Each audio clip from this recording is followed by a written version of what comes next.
So I got a message on one of my posts asking about cash versus credit, and how we grew up or how we've been taught that cash is king. Yeah, cash is king if you're a drug dealer. Yeah, cash is always going to be king if you don't want it to be traceable.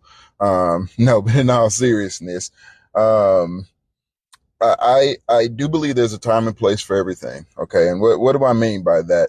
When you're looking at making investments and what makes the most sense for you, I'm not going to pull my cash out of another investment that's making me 30% just to avoid paying the 3 to 6% interest that I'm going to pay when I acquire some real estate. That's just one of those things that's common sense. And I'm just not going to do that. I'm not going to lose all this money so I can say, oh, well, I paid cash for it and I don't have to pay this interest rate because now I've lost that 30% just to avoid paying 6% in a mortgage, or even up to 10% in some type of business financing. I'm not going to ever do that. One of my portfolios, I'm making my returns. I checked yesterday. I'm at a little over 60%.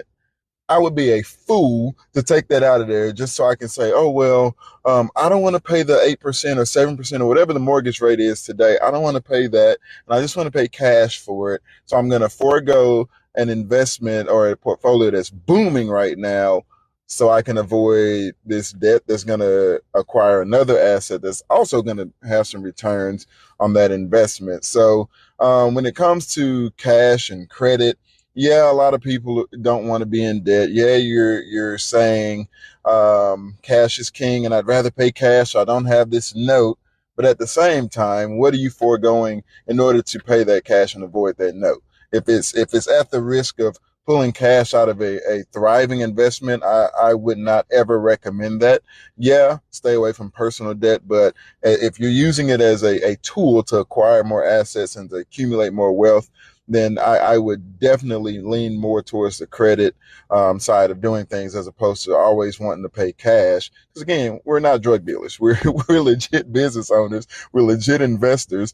So use the system for what it's worth. Make sure your investments are making money for you, and you're not, making a mistake that you look back 20 years from now like, I shouldn't have done that. Or I should have waited until my exit out of those other investments.